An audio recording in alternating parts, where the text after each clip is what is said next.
Carol Dweck. A growth mindset is when we believe we can develop our talents through hard work and dedication, as opposed to a fixed mindset when we believe our talents are innate and unchangeable. It's about improvement and the belief that everyone can grow, evolve. But when we have a fixed mindset, we're more likely to perceive failure as a disaster. We might stop trying or even give up. In the moment, avoiding what makes you anxious might feel good, but in the long term, it can be damaging to your confidence and your self-worth. So at the end of each day, acknowledge one way in which you improved. Focusing on progress rather than perfection will pave the path towards a growth mindset. Martin Seligman, a pioneer in the field of positive psychology, said we're more likely to persevere. Next time you reflect on a failure, ask yourself what you can learn from it. Instead of blaming yourself for someone else, which is unproductive and can lead you to see yourself as a victim, ask what changes you can make or what skills you can develop to succeed next time. From this foundation, where we believe in our ability to improve and grow stronger, we are more resilient, moving through challenges and learning from our failures instead of feeling defeated or diminished. And we can step outside our comfort zone by learning to let go of what we can't control, which makes it possible to take calculated risks, manage uncertainty, and courage to push through our fears and unlock our potential. Courage is the third ingredient for our framework to cultivate resilience. We'll explore this in the next video. When we understand how stress affects our brain, you don't have to be a neuroscientist to understand being productive during a stressful time. Whether it's related to the pandemic or some other challenge in your life, you're not alone. And it's not because you're slacking off, it's because of the way our brains are wired. So the first small step we can take before we get into the science is to simply be kind to ourselves. Because it's not our fault, it's biology. It's hard to overcome these mechanisms. Part of being kind to our heart, the prefrontal cortex. The prefrontal cortex helps us stress hormones. We might sweat or feel our heart pounding. Our survival instincts, a car suddenly cutting us off on the highway. This switch from reflective to reflexive circuits can help us survive. However, deadly virus, the weakening of prefrontal cortical connections can make us less safe. Even a mild stressor can impair our prefrontal cortical functions. If we feel we have little control over the system and exercise, we can give ourselves a strong foundation to manage stress. For example, pick a consistent bedtime and stick to it. We associate bedtimes with children. A predictable stress schedule trains your body, enabling you to maximize sleep's restorative powers. Also, try setting a news cutoff time at the end of the day. While being informed can help us feel more prepared, setting healthy limits to our media consumption can help us put stressful news into perspective. And don't forget the importance of connection. Helping others can help us feel more in control and give us a sense of purpose. So remember, when you're having a hard time focusing or being productive, it's because of the way your brain is wired. Treat yourself with compassion and take care of yourself and your prefrontal cortex so you can be the best version of yourself, even in those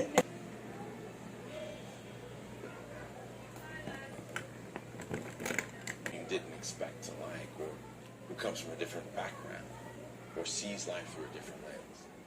It's invigorating and deeply. We have higher levels of psychological well-being simply by connecting with others as we're wired to do, and we become more resilient. The key to connecting with others is knowing who we are, we stand for, and letting ourselves be seen. When we let ourselves be seen, we don't change who we are ourselves. The more at ease we are with ourselves, with our own emotions, the more able we are to reach out to others in personal and authentic ways, and to build trust. For many of us, this doesn't come easily, and that's okay. We may believe we can conceal certain parts of ourselves, or leave certain qualities behind when we show up to work. We may hold ourselves back because we seek approval, because we feel our opinion isn't important or welcome, or simply because we're afraid. To let ourselves be seen for who we really are takes courage. Research of Brené Brown defines courage as telling the story of who you are with your whole heart. Courage is not only about extraordinary situations, but ordinary, everyday moments. According to research from Faith, I have what it takes. Will give you a boost of courage. Remember, this is hard work, and it's not about making grand gestures. It's about activating our growth mindset and taking small steps so we can practice being better and building up our courage. And here are some micro steps to try.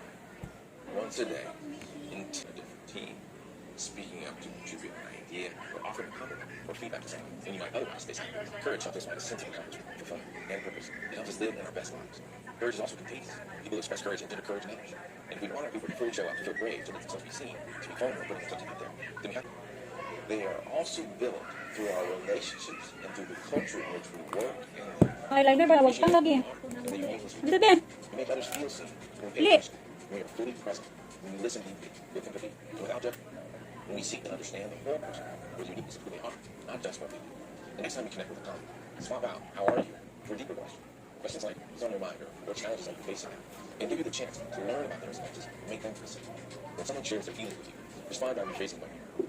This active listening technique not only confirms your understanding, but also acknowledges their experience and shows that you truly heard them.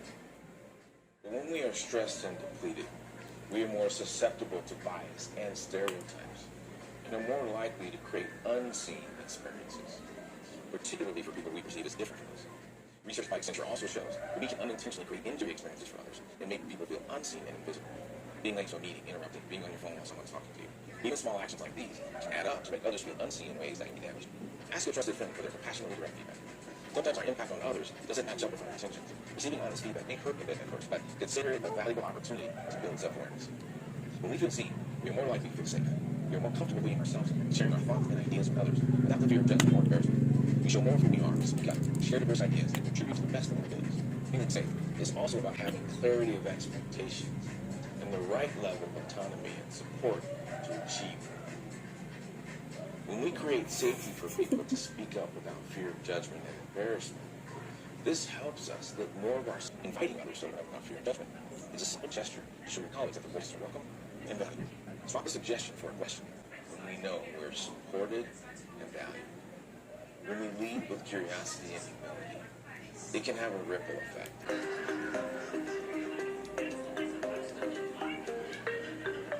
My name is Jay Van Mabel. I'm an associate professor of psychology and neuroscience at New York University. So one of the most fundamental needs that humans have is the need to connect and belong with other people. And this is deeply rooted. We evolved from ancestors who are connected to our physical health. It impairs our Pinsan capacity eh, to ninyo sleep. eh. It changes patterns of activity in our brain and our Manihugo physiology naman, through our body.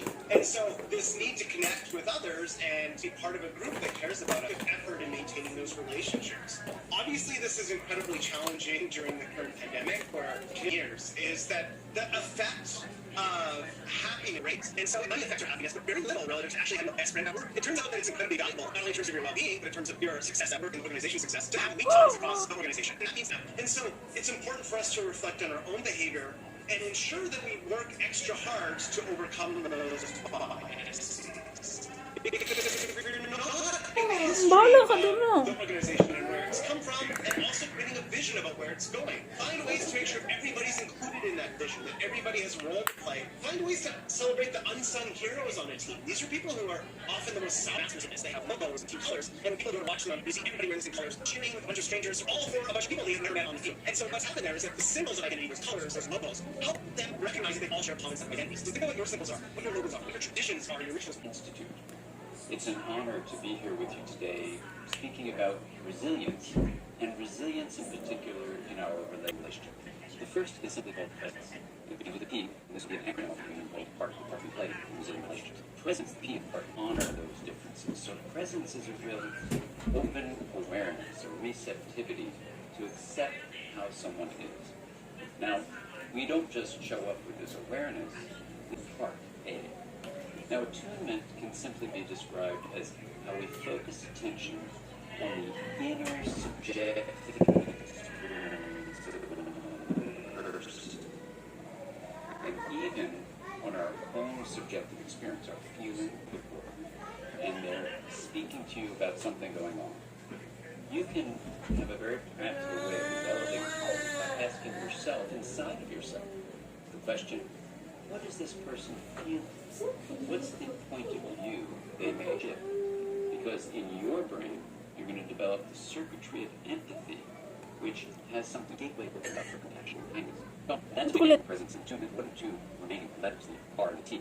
The R is the resonance. And if you're a musician, you know, for example, friends on guitar, when they interact with each other, they don't become each other, but they influence one another. And that's a way to get a feeling for resonance. So the practical tip is this.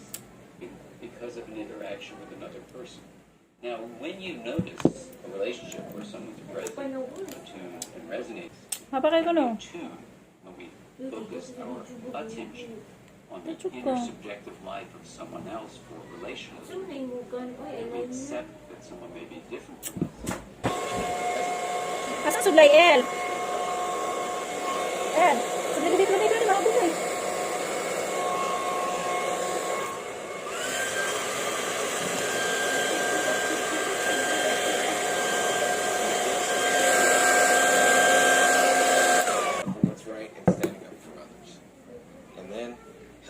feel seen, safe, and connected.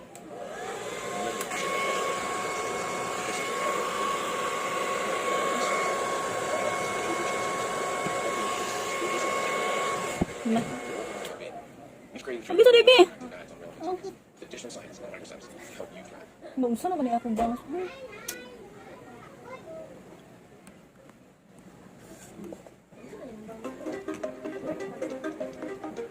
So, iba.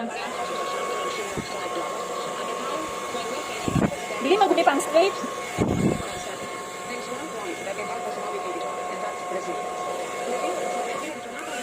In times of crisis and stress, but to bounce forward and emerge stronger.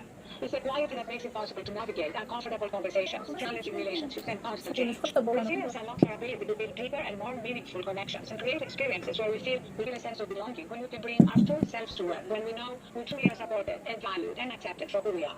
This creates a virtuous cycle. When we feel a sense of belonging, it boosts our